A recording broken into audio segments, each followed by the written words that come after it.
Core committee की बैठकें चल रही हैं। प्रतिदिन 3-4 जिला की कोर कमेटी की बैठकें चल रही हैं, क्योंकि इसी महीने में, दिसंबर के महीने में ही जो है बूथ का गठन भी करना है और साथ ही साथ हमें मंडल की टीम भी बनानी है, मंडल अध्यक्ष को नियुक्त करना है, जिला की टीम बनानी है, जिला अध्यक्ष को नियुक्त करना है। तो निश्चित तौर पर लगातार संगठन के कार्य हो रहे हैं। इस पर एक नियमित मैं मीडिया का काम देखता हूं पार्टी के, तो हमने जो हमारे अलायंस के जो मीडिया के प्रमुख हैं अलग अलग दलों के, उनके साथ मैंने एक एनडीए की मीडिया कोऑर्डिनेशन कमेटी बनाई है, जिसमें सभी दलों के मीडिया प्रमुख हैं, उनके साथ लगातार हमारा संवाद होता है। पनोरमा ग्रुप, जो सोचता है वो करता है, आपके अपने सपनों का आशियाना।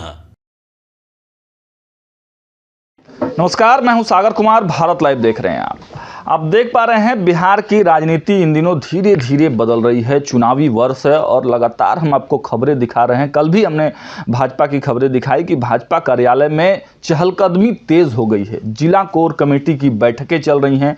हर दिन 4-5 जिलों के कोर कमेटी की बैठकें होती हैं। जिलों से लोग आते हैं और बूथ स्तरीय कमेटी और मंडल अध्यक्ष को बनाने की प्रक्रिया अब भाजपा ने तेज कर दी है। चुनावी वर्ष है, ऐसे में यह भी देखा जाए कि क्या चुनाव की तैयारी में लगा हुआ है भाजपा, क्योंकि महाराष्ट्र वाले खेल की बात लगातार की जा रही है।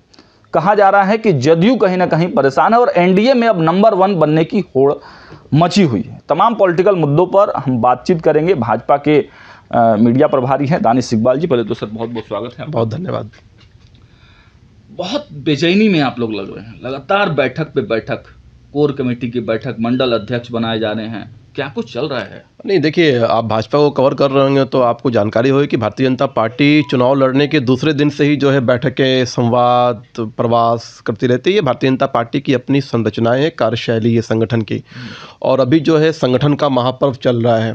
इसके नियमित जो है बूथ का गठन होना है, मंडल अध्यक्ष को नियुक्त करना है, जिला के अध्यक्ष को नियुक्त करना है। तो ये सारी चीज़ें हैं। तो ये लोकतांत्रिक पार्टी है, तो निश्चित तौर पर बैठकें, समन्वय और लगातार मतलब अलग अलग बैठकें, कोर कमेटी की बैठकें, मंडल की बैठकें, ज़िला की बैठकें, तो उसी का परिणाम आपको दिख रहा है कि कार्यालय में अभी लगातार जो है सभी ज़िला की कोर कमेटी की बैठकें चल रही हैं। प्रतिदिन 3-4 जिला की कोर कमेटी की बैठकें चल रही हैं, क्योंकि इसी महीने में, दिसंबर के महीने में ही जो है बूथ का गठन भी करना है और साथ ही साथ हमें मंडल की टीम भी बनानी है, मंडल अध्यक्ष को नियुक्त करना है, जिला की टीम बनानी है, जिला अध्यक्ष को नियुक्त करना है। तो निश्चित तौर पर लगातार संगठन के कार्य हो रहे हैं। इस बार एक नई चीज़ देखने को मिल रही है, जिस प्रकार खबरें आ रही हैं कि अब एनडीए समन्वय कमेटी बनेगी। प्रवक्ताओं की जो टीम होगी वो भाजपा जदयू ऐसे करके नहीं होगी, वो एनडीए की टीम होगी और उसको प्रॉपर प्रशिक्षित भी किया जाएगा। तो ये क्या पूरा मामला है?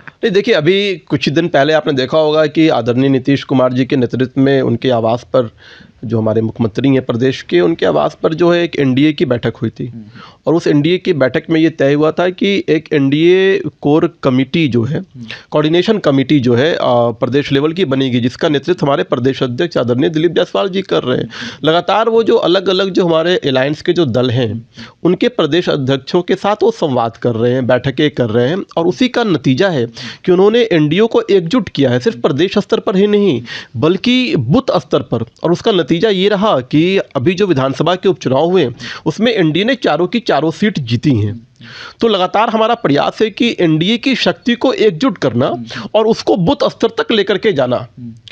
उसी के नियमित मैं मीडिया का काम देखता हूं पार्टी के, तो हमने जो हमारे अलायंस के जो मीडिया के प्रमुख हैं अलग अलग दलों के, उनके साथ मैंने एक एनडीए की मीडिया कोऑर्डिनेशन कमेटी बनाई है, जिसमें सभी दलों के मीडिया प्रमुख हैं, उनके साथ लगातार हमारा संवाद होता है, बैठकें होती हैं।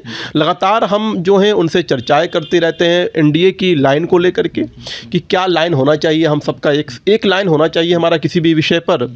और जो भी हम विकास कर रही है हमारी सरकार एनडीए की, चाहे वो नरेंद्र मोदी जी की सरकार देश के अंदर हो या प्रदेश के अंदर नीतीश कुमार जी के नेतृत्व में जो कार्य हो रहा है, उसका सारा जो डेटा है, सारे जो विकास के कार्य हैं, उसको परस्पर हमारे प्रवक्ता जो है चैनल के माध्यम से जनता के बीच में रखें।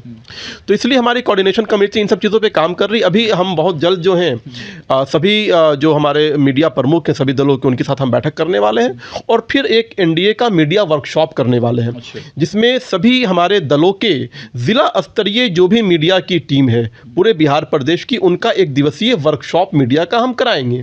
तो ये बड़ा लाभकारी होगा, इससे आपस में परस्पर संवाद होगा, समन्वय बैठेगी जनता के बीच में और जनता के बीच में एक मैसेज भी जाएगा और हम जो कार्य कर रहे हैं उसका सही तरीके से हमारे मीडिया के जो लोग हैं वो जनता के बीच में रख सकेंगे। ठीक है, अब आते हैं तेजस्वी यादव और नीतीश कुमार की यात्रा पर। नीतीश कुमार जी की यात्रा तो अभी फिलहाल शुरू नहीं हुई है, लेकिन तेजस्वी यादव ने अपनी यात्रा शुरू कर दिया है और उस जो चरण किया हुआ था उसका खत्म भी हो गया, वह पटना लौट आए हैं। लेकिन देखने वाली और चर्चा में जो था पूरे बिहार के पॉलिटिकल कॉरिडोर में कि वो मुंगेर पहुंचे थे।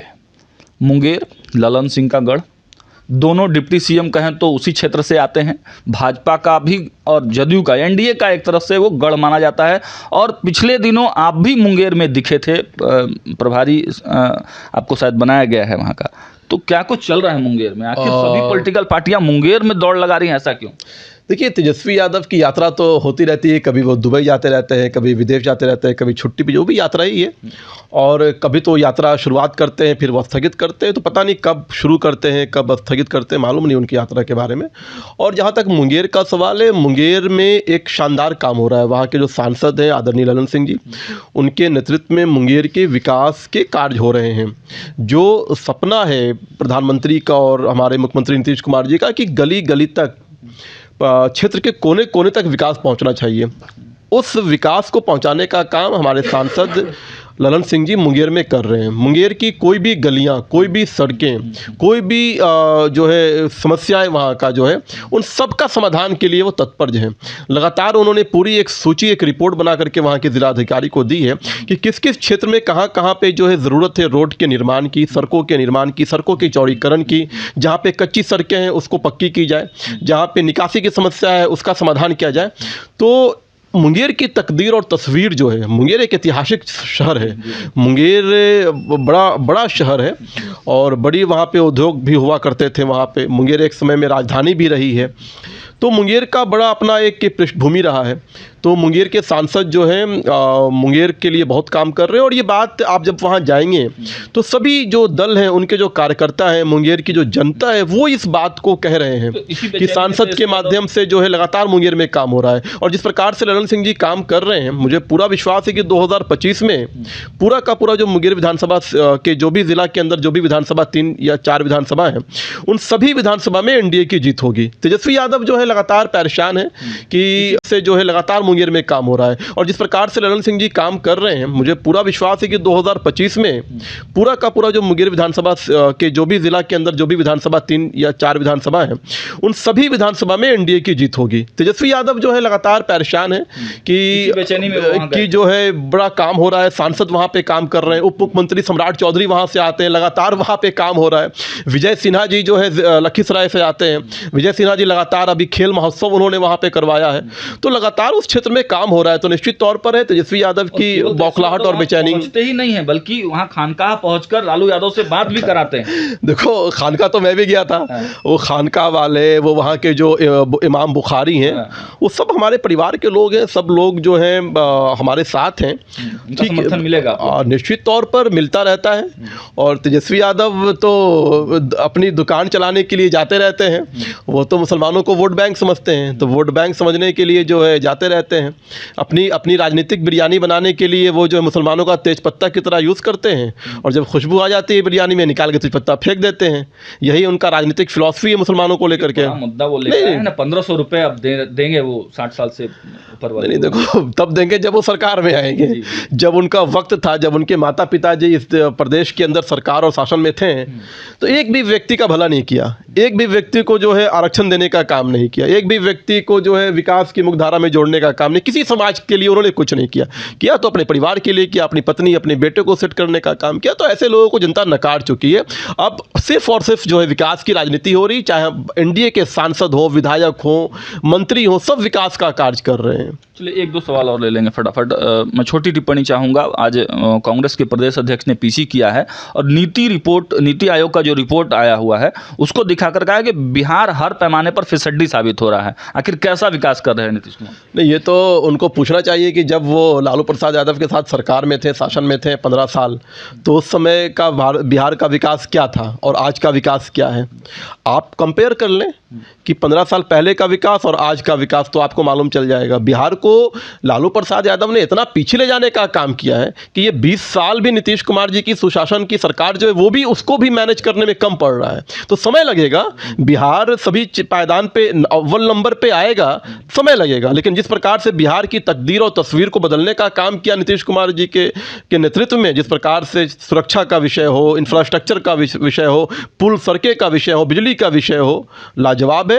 और आने वाले समय में बिहार निश्चित तौर पर सभी चीज़ों में अव्वल आएगा। एक अंतिम सवाल, जेडीयू के जो अभिषेक झा हैं तिरहुत से चुनाव लड़ रहे हैं, क्या माहौल लग रहा है आप लोग? क्योंकि एनडीए के ही 2 लोग ठीक चुनाव से पहले एक तो वहाँ कैंडिडेट ही हो गए और दूसरे रामेश्वर महतो जाकर वहाँ पर उनको समर्थन कर देते हैं, तो खेल बिगाड़ेंगे वो। देखो, एनडीए पूरी तरह से एकजुट है और अभिषेक कल चुनाव जीत रहे हैं। पूरे विश्वास के साथ मैं कह रहा हूँ, मैं उनको शुभकामनाएं देता हूँ। और जिस प्रकार से हमारे एनडीए के सभी घटक दलों ने उनके लिए मेहनत किया है, चाहे वो चिराग जी हों, हमारे आदरणीय दिलीप जी हों, सम्राट जी हों, विजय जी हों, सभी लोग, सभी पार्टी के लोगों ने जो उनके लिए मेहनत किया। और अभिषेक ने भी बड़ा काम किया है, बड़ा शानदार बोलता है, युवा लड़का है। ऐसे लोगों को राजनीति में आना बड़ा ज़रूरी है और निश्चित तौर पर कल का जो परिणाम है बड़ा सुखद होने वाला है। अभिषेक कल चुनाव जीत रहा है। एक छोटी टिप्पणी, महाराष्ट्र वाला फॉर्मूले की चर्चा बिहार में खूब तेज हो गई है, डरने की जरूरत है या एक नंबर बनने की होड़? ऐसा बिल्कुल नहीं है। जब आप साथ रहते हो, आपका उद्देश्य एक रहता है, तो उद्देश्य जब एक हो तो कौन बड़ा, कौन छोटा, कौन आगे, कौन पीछे, विषय ये नहीं होता। विषय जो होता है सिर्फ टारगेट की तरफ होता है और टारगेट एक ही है हमारा कि किसी प्रकार से 2025 के अंदर फिर से एनडीए की पूर्ण बहुमत की सरकार को बनाना है। चलिए, तो देखा आपने दानिश इकबाल ने किस प्रकार कॉन्फिडेंटली बताया है कि उद्देश्य एक ही है, चाहे तमाम दल हो एनडीए में, लेकिन उद्देश्य एक ही है। किस प्रकार 2025 में जब चुनाव होगा तो एनडीए की सरकार, पूर्ण बहुमत की सरकार बनानी है। फिलहाल इस खबर में इतना ही। देखते रहिए भारत लाइव। बहुत बहुत धन्यवाद। पनोरमा ग्रुप, जो सोचता है वो करता है। अगर ये वीडियो पसंद आई और वह बिहार के राजनीति और बिहारियत से सरोकार रखेनी तो सब्सक्राइब बटन दबा के चैनल के सब्सक्राइब कर ली। ओजे एगो घंटी बा, ओकरा बटन दबा देला से कुल सटीक और मारक खबर रुआ मुफ्त में मिल जाई। अगर रुआ पत्रकारिता के हमनी के नया प्रयोग में सहयोग कर चाहतानी तो ज्वाइन बटन दबा दी। पेटीएम नंबर नोट कर ली 9386816700। धन्यवाद।